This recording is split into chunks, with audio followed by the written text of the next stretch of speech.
السلام علیکم and very good evening. Pakistan کے لیے آج بڑا ہی اہم دن ہے، بلکہ امپورٹنٹ ترین دن کہا جائے تو غلط نہیں ہوگا۔ پاکستان ایس سی او سمٹ میں بالآخر اس موقف کی تائید کروانے میں کامیاب ہو گیا جو بڑے عرصے سے پاکستان کا موقف رہا ہے، یعنی کہ پاکستان میں خطے میں جو دہشت گردی کی جڑ ہے اس کا بنیادی جو روٹس ہے وہ کہاں ملتی ہے؟ بھارت میں ملتی ہے۔ بھارت کس طریقے سے اس پورے خطے کو ڈی اسٹیبلائز کرنے کی کوشش کر رہا ہے۔ پاکستان میں چاہے بلوچستان ہو چاہے دیگر علاقے ہوں، جو ٹیررزم سے جڑے انسیڈنٹس ہیں اس میں کہیں نہ کہیں بھارت کا کوئی نہ کوئی کردار رہا ہے، لیکن یہ بات دنیا کو باور کروانی جو مشکلات اس میں پاکستان کو فیس کرنی پڑی، لگتا یہ ہے کہ وہ سفر اب اپنے اختتام کو پہنچ رہا ہے۔ اور جس طریقے سے ہم دیکھ رہے ہیں کہ دنیا میں پاکستان، خاص طور پر پاکستان اور بھارت کی جو جنگ رہی اس کے بعد پاکستان کے موقف میں جو وزن پیدا ہوا ہے وہ اپنی مثال آپ ہے۔ اور میرا خیال ہے کہ پاکستان کے لیے ایک بڑی اچیومنٹ ہے شنگھائی تعاون تنظیم کے موقع کے اوپر جو اعلامیہ جاری ہوا ہے، اس میں ہم نے دیکھا کہ وزیر اعظم صاحب نے بڑے اسپیسیفکلی بہت سے پوائنٹس ایڈریس کیے، چاہے بلوچستان میں دہشت گردی کے واقعات ہوں، خزدار میں ہونے والا انسیڈنٹ ہو، یا پھر یہ کہ دیگر جعفر ایکسپریس اس میں ایک سر فہرست ایک ایسا انسیڈنٹ تھا جس میں بھارت کا بڑا مضبوط جو ہے وہ پروف موجود تھا اس کی پریزنس کا۔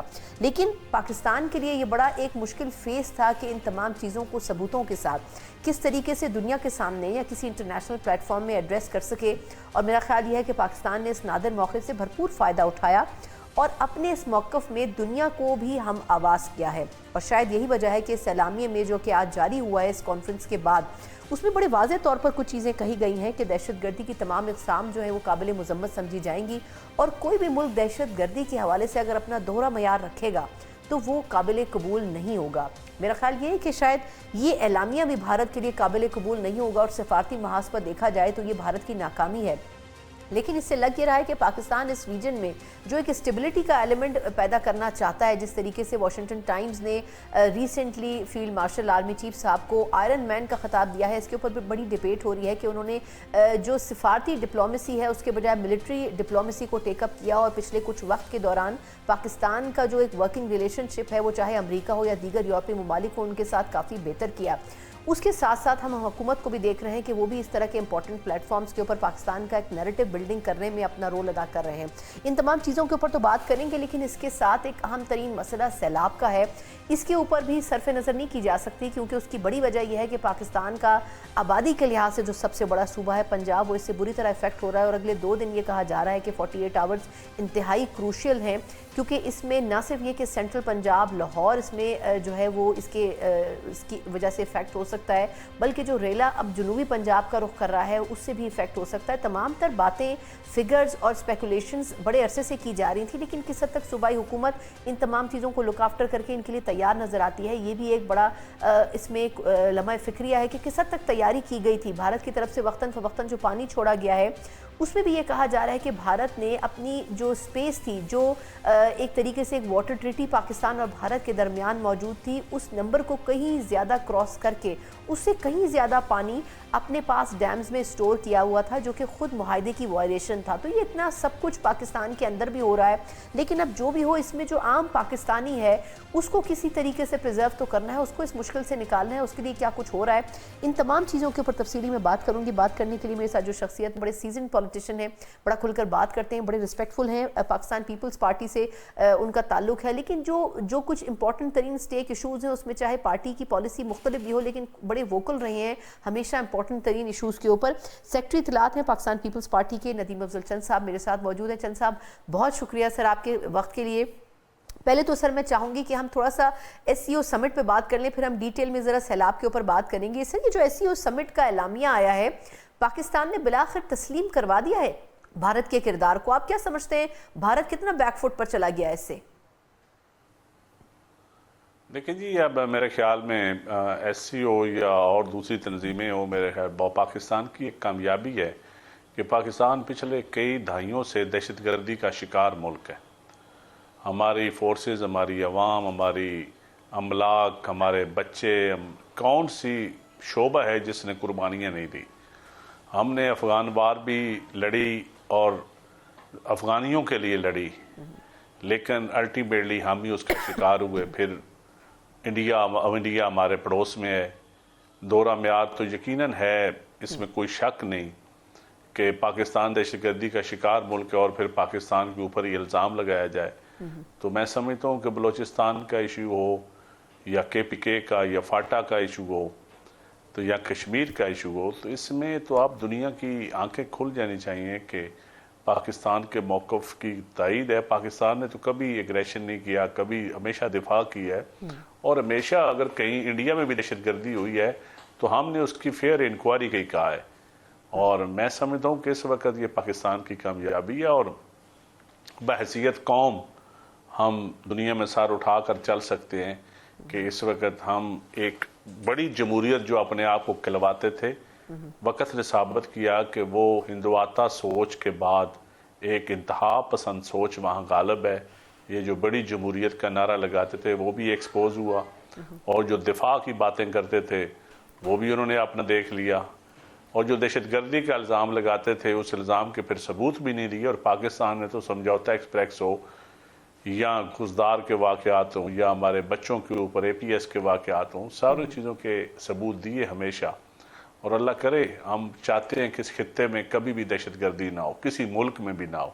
ہماری یہ قوم کی خواہش ہے، ہمارے عام نوجوان کی سے لے کر ہمارے فورسز، ہمارے پولیٹیشین، ہر طبقے کی یہ خواہش ہے کہ اس خطے میں امن ہو، ہم دنیا میں ایک ایسا ریجن ہو جو پھلے پھولے، جو ٹریڈ کے حوالے سے پہچانا جائے، نہ کہ دہشت گردی کے حوالے سے پہچانا۔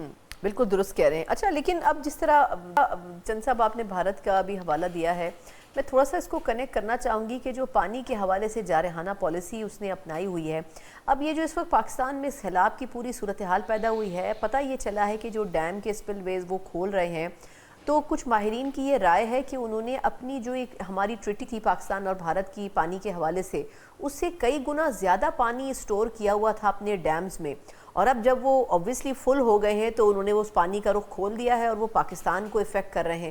پاکستان کے پاس یہ کہا جا رہا ہے کہ 30 دن سے زیادہ پانی کا سٹوریج ہی نہیں ہے، اور انہوں نے تقریباً 200 دنوں کے قریب پانی کا سٹوریج کیا ہوا ہے۔ تو آپ کے خیال میں یہ جو اس وقت کی سیلابی صورتحال ہے، اس میں کچھ بھارت کا بھی عمل دخل ہے زیادہ اس کو بدتر کرنے میں، یا کچھ ہماری ہی ناقص پالیسیز ہیں؟ دیکھیں جی، یہ تو ہمارے ماہرین جو آبی ماہرین ہیں وہ بہتر بتا سکتے ہیں، ہم اس طرح ایک سویپنگ سٹیٹمنٹ دینا مناسب نہیں ہے ہمارے آبی ماہرین۔ لیکن میں سمجھتا ہوں کہ اگر انڈیا میں بھی فلڈ آئے یا پاکستان میں یہ آفت آئے تو یہ پروردگار کی طرف سے ہمارا ایک امتحان ہے، اور ہمیں اس امتحان سے سرخرو ہونا چاہیے۔ لیکن ایک بات حقیقت ہے کہ اس سیلاب میں پاکستان کے اوپر بہت بڑا ایک امتحان آیا، اور ہمارا یقیناً ایگریکلچر طبقہ بڑا ہٹ ہوا ہے، ہمارا عام مزدور، عام بیچارہ دیہڑی دار جو دریاؤں کے ساتھ دیہاتوں میں رہتے تھے، پھر شہر بھی دیکھ لیں، لاہور جیسا شہر بھی جو نئی ہم نے سکیمز بنائی تھی تو اس پہ بھی وہ بھی ہٹ ہوا، اور اتنا بڑا 3 دریاؤں میں سیلاب اکٹھے آ جانا، بالکل، تو یہ کوئی عام سنبھالا گورنمنٹیں کم ہی سنبھال سکتی ہیں، لیکن پھر بھی گورنمنٹوں نے کوشش کی، لیکن جتنی بھی کوشش کی جائے ایک بہت بڑا ڈیزاسٹر تھا، نیشنل ڈیزاسٹر۔ اس میں ہمیں ان کرائسس سے ہمیں سیکھنا چاہیے، ایسے جو نیشنل ڈیزاسٹر آتے ہیں ہمیں ان سے سیکھنا چاہیے۔ تو میرے خیال میں اس وقت جو مال مویشیوں کا اور لائف سٹاک کے حوالے سے جو نقصان ہوا ہے، فش فارمز کا جو نقصان ہوا ہے، پولٹری فارمز کا جو نقصان ہوا ہے، ہمارے رائس کی فصل کا جو نقصان ہوا ہے، یہ بہت بڑا نقصان ہے، اور اللہ تعالیٰ کرے ہمیں ہمت دے، ہماری عوام کو بھی، ہماری حکومتوں کو بھی، کہ ہم ان کو ری ایبلیٹیٹ کر سکیں، ان کو کوئی فیسیلیٹیٹ کر سکیں۔ اس سے پہلے تو کسانوں کو کبھی کسی نے فیسیلیٹیٹ نہیں کیا۔ کرونا کا پیکج آیا 1200 ارب کا PTI کے دور میں، تو اس میں بھی کسان کو ایک دھیلا نہیں ملا۔ اس کے بعد بھی آپ دیکھ لیں پنجاب حکومت کا یا فیڈرل گورنمنٹ کا، تو ہاؤسنگ سکیموں کو روڈا بنایا خان صاحب نے تھا، اور روڈا کو اپنا نون لیگ نے لیا، تو اب روڈا جو ہے اس کا روڈا کی ڈیٹیل، روڈا کی انکوائری تو ہونی چاہیے کہ اس نے اربوں روپیہ اس میں سے لوگوں نے کمایا ہے، اس وقت کی صوبائی حکومتوں نے بھی اور بعد میں بھی، بڑے بڑے شرفاء کے نام ہیں۔ اگر کوئی فری اینڈ فیئر کمیشن بنا اس کے اوپر، یقین کریں پاکستان کی تاریخ کا سب سے بڑا سکینڈل یہ بنے گا۔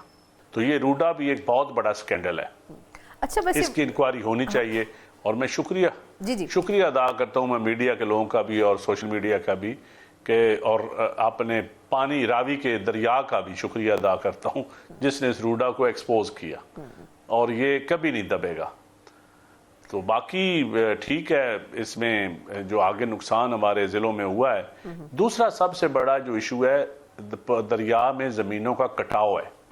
دیکھیں جس بندے کے 5 ایکڑ 10 ایکڑ زمین تھی وہ دریا میں بہہ گیا، وہ تو بے زمین ہو گیا. ایک وہ بیچارہ لاکھ پتی تھا، دوسرے لمحے وہ فقیر ہو گیا. اب دیکھنا یہ ہے کہ حکومت ان کو کیسے بساتی ہے. اس سے پہلے تو گورنمنٹ کی پالیسیز رہی ہیں کہ کسانوں کو زمینیں دیں، ان کی دریا بہت جو زمینیں ہوتی ہیں اس کے متبادل ان کو اچھے جگہ پہ، کبھی چولستان ڈیولپمنٹ اتھارٹی میں، کبھی بکھر لیا میں، ان علاقوں میں دیتے تھے. اب جا کے میں سمجھتا ہوں کہ اب پتہ نہیں گورنمنٹ کیا کرتی ہے کہ ان لوگوں کو کیسے زمینیں دی جاتی ہیں. لیکن اگر یہ گورنمنٹ یہ پروجیکٹ کرنے میں مریم نواز صاحبہ اور فیڈرل گورنمنٹ کامیاب ہو جاتے ہیں تو ان کا بہت بڑا اقدام ہوگا. اور یہ سب سے بڑی ضرورت ہے اس وقت. معذرت ایک مختصر سوال اور بھی کرنا چاہوں گی. ابھی آپ نے مریم صاحبہ کا حوالہ دیا ہے، وہ آج جھنگ بھی گئیں اور جنوبی پنجاب پہ بھی بڑا فوکس کر رہی ہیں سیلاب کے حوالے سے. آپ کیا سمجھتے ہیں کہ وہ یہ 2-3 کام اگر کر لیں، جیسے روڈا کی انکوائری کروا لیں؟ اوبویسلی اون تو اس کو نہیں کرتی ہیں، تو اب سب بات کھل کر سامنے آ گئی کہ خان صاحب کے دور میں یہ منصوبہ آیا، اس کی شان میں بڑے قصیدے پڑے گئے کہ جی بہت زبردست پروجیکٹ ہے. تو اگر روڈا کی انکوائری کروا لیں، یہ جو نئے صوبوں کی ایک ڈیبیٹ چل رہی ہے، اس میں نئے صوبوں کے اوپر تھوڑا سا کام کر لیں اور سیلاب متاثرین کو اکوموڈیٹ کر لیں، تو آپ نہیں سمجھتے کہ نون لیگ کا وہ جو ایک فالوئنگ لیول ہے، جو ایک پاپولیرٹی کا لیول ہے، وہ آسمان کو چھوئے گا؟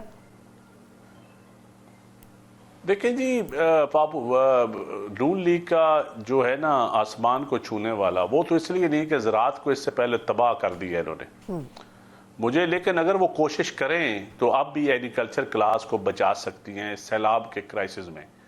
وہ کیا ہے کہ ان کے کٹاؤ، ان کی زمینیں، ان کو متبادل زمینیں دیں کسانوں کو. جو سکلڈ لیبر ہے، کسان سکلڈ ہے کاشتکاری کے طور پہ، اور بجائے ایس آئی ایف سی کے اور سرمایہ داروں کو زمینیں دینے کہ آپ کسانوں کو زمینیں دیں، اور آپ کی زمینوں میں آؤٹ پٹ 10ویں دن شروع ہو جائے گی. اور دریا کے ساتھ ساتھ اگر جنگلات لگانے میں کامیاب ہو جاتی ہیں، ری ہیبلیٹیٹ جن کا نقصان ہوا ہے ان کو فیسیلیٹیٹ کرنے میں کامیاب ہو جاتی ہیں، تو یقیناً ہم اپریشیٹ کریں گے، ہر بندہ اپریشیٹ کرے گا. لیکن اگر صرف فوٹو کھنچوانے کی حد تک یہ کاسمیٹک چیزیں ہی ہوں گی تو پھر اس پہ کوئی اپریشیٹ نہیں کرے گا. یہ الٹا ان کی چیز جائے گی. ہم کو وہ بجا تنقید ایک طبقے کی طرح نہیں کر رہے کہ ہر اچھے کام کے اوپر بھی تنقید کر دیں. جو اچھا کام ہوگا ٹھیک ہے، وہ وزٹ کریں، چیف منسٹر ہیں، ان کا حق بنتا ہے ہر ضلع میں جانا. تو میں سمجھتا ہوں یہ گورننس کے اوپر ایک سوالیہ نشان بھی ہے. اور ریفارمز اگر وہ کرتی ہیں، سمجھتے ہیں ہم یقیناً اس کی تعریف کریں گے اگر وہ اچھا کام کریں گی. لیکن مجھے امید اس لیے نہیں ہے کہ وہ صرف بیوروکریسی پہ ڈیپینڈ کرتی ہیں، چند بیوروکریٹس کے اوپر. اس لیے مجھے یقین نہیں ہے. بہت بہت شکریہ ندیم افضل چند صاحب سر آپ کے وقت کا. سیکرٹری اطلاعات پاکستان پیپلز پارٹی، بہت ہی مفصل انداز میں جو کور ایشو ہیں اصل پاکستان میں اس وقت جن کا پاکستان سامنا کر رہا ہے، یقیناً اس کی وضاحت کر رہے تھے. لیکن اب بڑا ایک چیلنج ہے مریم نواز صاحبہ کے لیے بحیثیت وزیر اعلیٰ پنجاب کے، وہ کس طریقے سے اس کو آگے لے کر چلتی ہیں. اور اس میں اوبویسلی جو ماحول بن رہا ہے اس میں اپوزیشن کوئی خاص پاکستان کی حکومت کو سپورٹ کرتی ہوئی اور صوبوں کی حکومت کو سپورٹ کرتی ہوئی نظر نہیں آ رہی ہے. سیلاب ایک ایسا موقع ہے جس میں تمام پولیٹیکل پارٹیز کو ایک پیج پر ہونا ضروری ہے. کس حد تک یہ پولیٹیکل پارٹیز حکومت کو یونانیمسلی سپورٹ کریں گی، ایک مختصر وقفے کے بعد اپوزیشن سے جانیں گے.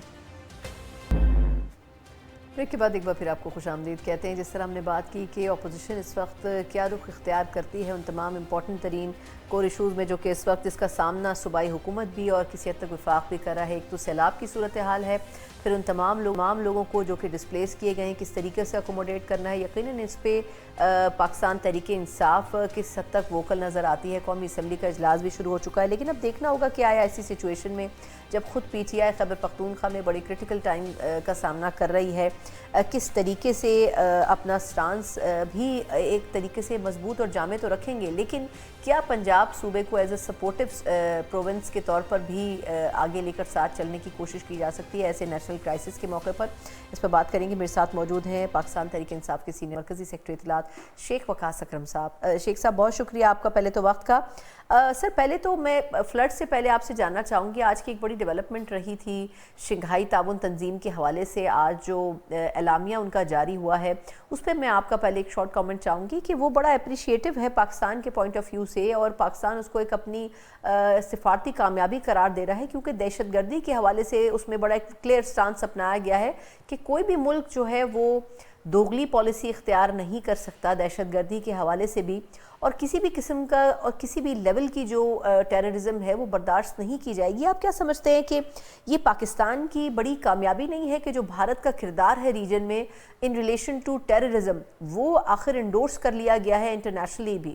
دیکھیں، بات یہ ہے کہ انٹرنیشنل پالیٹکس جو ہے وہ چینج ہو رہی ہے. جس طریقے سے ٹیرف کے حوالے سے وہ جو دنیا میں جو بلاکس تقسیم ہوئے ہیں، اور کس طرح رشیا، انڈیا اور امریکہ کی یہ جو ٹینشنز چل رہی ہیں، اس حوالے سے چیزیں تبدیل ہو گئی ہیں، اور چیزیں جو ہے وہ بہتری کی طرف جا رہی ہیں.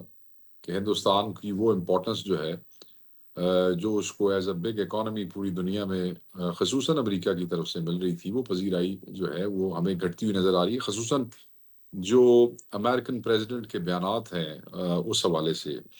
تو میں یہ سمجھتا ہوں کہ جعفر ایکسپریس والا جو واقعہ تھا، بالکل وہ یہ اس میں سوال ہی پیدا نہیں ہوتا کہ اس میں ہندوستان نہ ہوتا. ہندوستان پاکستان کو ہمیشہ سے ڈس انٹیگریٹ کرنا چاہتا ہے. جتنے اینٹی اسٹیٹ ایلیمنٹس بلوچستان میں ہیں ان کو ہمیشہ ہندوستان جو ہے وہ سپورٹ کرتا ہے. اس کے شواہد رہے ہیں. خان صاحب کی گورنمنٹ میں بھی بہت ساری ایسی چیزیں آتی رہیں جس میں ہندوستان جو تھا وہ انوالو تھا بلوچستان میں، در اندازی میں، دہشت گردی میں. تو میں یہ سمجھتا ہوں کہ جو اس وقت نئی ایک انٹرنیشنل اس کے اوپر ایک کیا کہنا چاہیے کہ جو ایکویشنز بن رہی ہیں، اس کے حوالے سے یہ نتائج سامنے آ رہے ہیں، اور یہ پاکستان کے لیے بہتر ہے. یہ فرمائے گا کہ آپ کے خیال میں بھارت کو جو پروپیگنڈا بھارت کی جانب سے کیا جاتا رہا ہے پاکستان کے خلاف، اس کو اب ناکام بنانے کی طریقے سے جو ایفرٹس ہیں پاکستان کے وہ اب ایڈریس تو ہو رہے ہیں، لیکن آپ کیا سمجھتے ہیں کہ پاکستان کو مزید کیا کرنا چاہیے اس حوالے سے؟ نہیں، دیکھیں، ہندوستان جو ہے وہ ایک ہم سے ٹوائس بگر سائز کا بہت بڑا سائز کا دشمن ہے، اکانومی کے حوالے سے بھی اور سائز کے حوالے سے بھی. اور انڈین کمیونٹی جس طرح یورپ میں اور امریکہ میں کام کرتی ہے، میں یہ سمجھتا ہوں کہ ہم تو ایک منٹ کے لیے بھی آرام نہیں کر سکتے بحیثیت نیشن. تو اس پہ تو مزید کام سب کو کرنا پڑے گا، ہر ادارے کو کرنا پڑے گا، پاکستانی کمیونٹی کو وہاں پہ کرنا پڑے گا.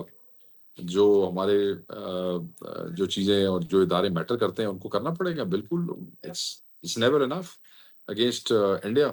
انڈیا کو تو ہمیں ہر وقت ایسا کمینہ دشمن ہے اور ایسا چال باز دشمن ہے، ہم تو غافل نہیں ہو سکتے اس سے. شیخ وقاص صاحب، اب تھوڑا سا میں سیلاب کے اوپر آپ سے بات کرنا چاہوں گی. یہ فرمائے گا کہ پنجاب میں جو مختلف علاقے ہیں، اسپیشلی اگر ہم دیکھیں تو سینٹرل پنجاب اور اب جنوبی پنجاب بھی کہا جا رہا ہے بہت افیکٹ ہونے والا ہے اگلے 48 گھنٹوں میں. آپ کیا سمجھتے ہیں کہ کس حد تک جو سرگرمیاں ہیں صوبائی حکومت کی وہ ریلیف پیدا کر سکی ہیں، لوگوں کو فیسیلیٹیٹ کیا جا رہا ہے؟ آپ کی جماعت کے جو لوگ ہیں وہ کیا بتا رہے ہیں آپ کو؟ سارے آپٹکس ہیں جی. میں کل سے لے لیتا ہوں، آج کا تو میں ذکر بعد میں کرتا ہوں. کل وزیر آباد میں کیا ہوا؟ میڈیا کو ایکسس نہیں دی گئی. میرے آپ کے کئی اینکرز وہاں پہ کھڑے تھے، ان کے آپ کے چینلز کے بیچ رپورٹرز تھے، کھڑے رہے انتظار میں. ایکسس ہی نہیں دی گئی. پولیس نے کسی کو قریب نہیں جانے دیا، بہت سی سیاسیوں کو قریب نہیں جانے دیا. وہی پکڑ کے بٹھائے ہوئے جو لوگ تھے انہی سے ملا کے مرضی کے ڈائلاگ اور مرضی کا کلوا کے اللہ اللہ خیر صلی اللہ. جہاں بھی آج یہی ہوا. وہ بوتھ ایسے کے ایسے رہ گئے، کوئی ایکسس نہیں دے گی میڈیا والوں کو. کوئی ہمیں تو مقامی سیاسی ہونا بھی نہیں تھا. کم سارے نون لیگ والوں کو تو آپ کو پتہ نا پینٹا لگا ہے وہاں پہ پی ٹی آئی کی طرف سے، سارے ہار گئے، ایک سیٹ نہیں جیتے وہ لوگ وہاں پہ. تو وہاں پہ تو کوئی ایکسس نہیں دی گی کسی کو بھی. وہ کچھ دیر کے لیے میرے حلقے میں تو آ کے کھڑی ہوئی ہیں. آس پاس پولیس والے زیادہ تھے، عام عوام کم تھی. محکمہ مال، فلانا محکمہ، 1122 سول ڈیفنس، بس اندر کنٹینر میں گئی ہیں، باہر نکلی ہیں غائب. اور اس سے پہلے آپ یہ دیکھیں کہ عجیب تماشا تھا کہ وہاں جو ہمارے ریلیف کیمپس تھے وہ کھاڑے گئے. ہمیں یہ کہا گیا کہ آپ مریم نواز صاحبہ کی تصویر لگائیں، نہیں تو اس کو اٹھا لیں. تو مریم نواز صاحبہ کی تصویر کس نے لگانی تھی؟ تو میں انہیں یہی ایڈوائز کروں گا کہ بے شک ڈاکے کی حکومت ہی صحیح. ایک طرف تو آپ اتنی کنسرن ہے کہ آپ آپٹکس ٹھیک ہونے چاہیے، اور اتنی کنسرن ہے کہ پازیٹیو میسج جانا چاہیے اور ٹک ٹاک ٹھیک ہونی چاہیے اور میسج. اور دوسری طرف آپ کو آپ کے خوشامدی افسران جو ہے کمشنر، ڈپٹی کمشنر لیول کے، انہوں نے آپ کو نہیں بتایا کہ جب آپ کسی کے کیمپ اکھاڑنے کی کوشش کریں گے یا ان کیمپوں میں پولیس بٹھائیں گے یا آپ ان کے ریلیف بینرز اتارنے کی کوشش کریں گے، that's bad optic. That's a wrong message. That actually exposes your whole philosophy کہ کوئی مخالف برداشت نہیں ہے، یہ فرعونیت ہے، اس کو فرعونیت کہتے ہیں، اس کو غرور کہتے ہیں۔ یہ ملک ہم سب کا ہے، یہ کسی ایک کی جاگیر ہے، نہ میری ہے نہ کسی اور پارٹی والے کی ہے۔ پنجاب میں جو جھنگ ہے وہ بھی کسی کی جاگیر نہیں ہے، وہ بھی ہم سب کا ہے، ہم جھنگ والوں کا ہے۔ اور آپ جو ہے وہاں پہ کہتے ہیں جی کہ ایک تو جو کام آپ کے کرنے ہیں کہ وہ آپ نہیں کر رہے ہیں، بندے اسٹینڈرڈ ہیں تو ان کے جانوروں کے چارے کا حساب نہیں ہے۔ وہ جو آج ہمارے انہوں نے کچھ لوگوں کی میں نے بھی ویڈیو دیکھی، وہ جو کیمپس لگائے گئے تھے چیف منسٹر کے لیے، جب وہ وہاں گئی ہیں نہ ایک تو وہاں گئی نہیں شی ڈنٹ گو دیئر، وہ جو کیمپس کی جو ٹیبلز تھے ان پہ کوئی دوائی نہیں تھی، کوئی کچھ نہیں تھا، صرف بڑے وائٹ کیمپ ٹینٹس اور بڑا وہ سے۔ تو اس طرح نہیں ہوتا، آپ اسی انتظار میں ہیں ٹھیک ہے تصویراں بن جان گیا، پانی چلا جائے گا، بندے روڑ راڑ جان گے، جڑے بچ گئے انہوں نے سام سوم کے تصویراں بنا لیں گے، جڑے لگے گئے وہ لگے گئے۔ اس طرح نہیں ہوتا۔ سب کو پتا تھا سیلاب آ رہا ہے، سب کو پتا تھا کہ ہمیشہ ٹریڈیشنلی بھارت پانی چھوڑتا ہے، یہ پہلی دفعہ نہیں ہوا ہے، ہمیشہ ہوا۔ ہم بچپن میں سے سنتے آ رہی ہیں انڈیا نے پانی چھاڑ دیتا تھا، انڈیا نے پانی دیتا، تو انہوں نہیں سمجھا انڈیا نے پانی چھاڑ دیتا۔ سیلاب، بارشیں، کلاؤڈ برس، فلیش فلڈز کے پی میں آ رہے ہیں، آپ کو نہیں سمجھ آئی کہ اس کے بعد پانی کدھر آنا ہے، انڈیا نے آپ کے ساتھ کیا کرنا ہے؟ جی اپنے فورن دورے تھے مصروف رہو، اور واپس آ کے وہی ڈپٹی کمشنر، وہی ڈرل ہے۔ مجھے آپ یہ بتائیں، ہم تو بڑا کلیئرٹی سے کہہ چکے ہیں کہ ابھی تک 665 کروڑ روپیہ، 6.5 ارب روپیہ ریلیز کر دیا کے پی گورنمنٹ نے، اور 5 ارب اور کرنے جا رہی ہے۔ بتائیں نا کہ جھنگ کے لیے کتنے پیسے ریلیز کیے ریلیف کے لیے، بتائیں تفصیل۔ وزیر آباد کے لیے کتنے پیسے تفصیل کیے؟ اگر نہیں کیے تو پیسے کہاں سے آ رہے ہیں؟ نہ آ رہے ہیں نہ کچھ نظر آ رہا ہے۔ لوگ اپنی مدد آپ کے تحت آ رہے ہیں۔ پھر اتنا ظلم کہ جو لوگ ریسکیو بوٹس کے اوپر آئے ان کو اوپر نہیں آنے دیا کیونکہ چیف منسٹر آ گئی ہیں جی آپ نہیں آ سکتے، پولیس والوں نے خواتین کے ساتھ بدتمیزی کی ادھر۔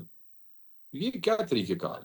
تسی کرو، اللہ تعالیٰ اور توفیق دے لوگوں کی امداد کرن دی، کرو تسی جو کر سکتے ہو، مگر تسی کون ہوتے لوگوں روکنے والے؟ آپ کون ہوتے ہیں لوگوں کو یہ کہنے والے کہ تم ایسے کرو تو ایسے کرو؟ اپنے وسائل سے کر رہے ہیں، اپنی جیب سے کر رہے ہیں، کوئی تھوڑے تو لے کے کر رہے ہیں۔ تسی مطلب ہے کہ چاہتے ہو کہ تسی بھی نہ کرو اور کوئی کسی اور کو بھی نہیں کرنے دینا چاہتے۔ دس از غلط، بہت غلط ہے۔ میں اس کی پرزور شدید مذمت کرتا ہوں۔ ان حالات میں تو سیاست سے باز آئیں یار۔ وہ نہیں، جنہوں نے آپ کو ووٹ نہیں دی انہوں نے آپ کی تصویریں کیوں لگانی ہیں؟ مجھے آپ بتائیں وائی؟ نہیں کوئی لگائے گا، زبردستی کو لگاتا ہے تصویریں۔ آخر آپ کو کیمپوں میں سے بندے بگا کے پولیس بٹھانی پڑی، ویڈیوز میرے پاس پڑی ہیں، آپ کو بھجوا دیتا ہوں۔ یہ حالت ہے، وہ کیا کہیں گے؟ ٹھیک ہے میڈیا، اور مزے کی بات مجھے میڈیا سے بھی میں آپ کو بتاؤں، جب علی امین بھی دورے کرتا رہا، پاکستان تحریک انصاف کا چیف منسٹر تھا، کتنا دکھایا ٹی وی والوں نے؟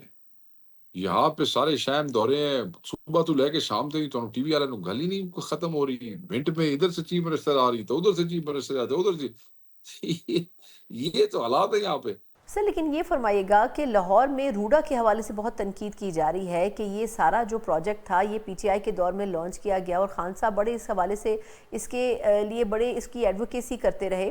تو آپ کیا سمجھتے ہیں کہ کیا روڈا صرف پاکستان تحریک انصاف کا پروجیکٹ ہے اور اسی کے اوپر سارا ملبہ ڈلنا چاہیے اس کا؟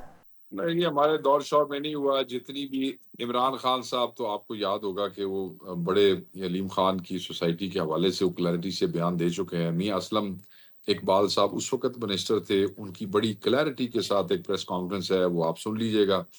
جو بھی ان کی جو پرمیشنز تھیں، وہ جب یہ اس گورنمنٹ کا حصہ بنے، وہ ساری میجر اس کے بعد وہ دی گئی ہیں، ان کو وہ پرمیشنز دی گئی ہیں۔ پھر انہوں نے اپنی وزارت سے وہ کمیونیکیشن کی، وہ ہے انہوں نے وہ سنا ہے، ابھی ہم اس کے اوپر اور ڈگ کر کے بڑی مربوط سی چیزیں آپ کے ساتھ شیئر کریں گے 1-2 دنوں میں پریس کانفرنسز میں، جس میں انہوں نے خود کمیونیکیشن کے منسٹر اور ساتھ ہی انہوں نے وہ کر لیا، وہ کیا اسے کہتے ہیں، خود ہی پرمیشن لے لی اپنی اس میں سے۔ تو بہت ساری چیزیں ہیں، مگر at the end of the day جو ان کے اپنے لوگ بھی ان پہ اعتراض کر رہے ہیں، سارے لاہور والے دیکھ رہے ہیں، چیزیں نظر آ رہی ہیں کہ وہاں ہوا کیا ہے سوسائٹی میں، اور اس کے بعد ان لوگوں کا پرسان حال کیا ہے، کس طریقے سے ان کو ڈیل کیا جا رہا ہے۔ ایک تو آگے ان کے ساتھ وہ ہو گیا، کوئی آپ نے اگر آپ نے ایسے انکیچمنٹ ایریا کے اندر آپ نے بنائی دی تھی سوسائٹی، تو کم از کم آپ کو پانی کو روکنے کے لیے کوئی ریٹیننگ والز کو آگے پیچھے کوئی حساب کتاب تو کرنا ہی چاہیے تھا۔ اور پھر اس کی پرمیشنز، اس کے اوپر پورا ڈیٹیلڈ ایک پروگرام آپ اگر کریں گی تو وہ ہوگا۔ تو اس میں بہت سی چیزیں ہیں، اس ایک سوال سے نہ آپ کا دل بھرے گا اور نہ آپ کے ناظرین کو کوئی بات سمجھ آئے گی۔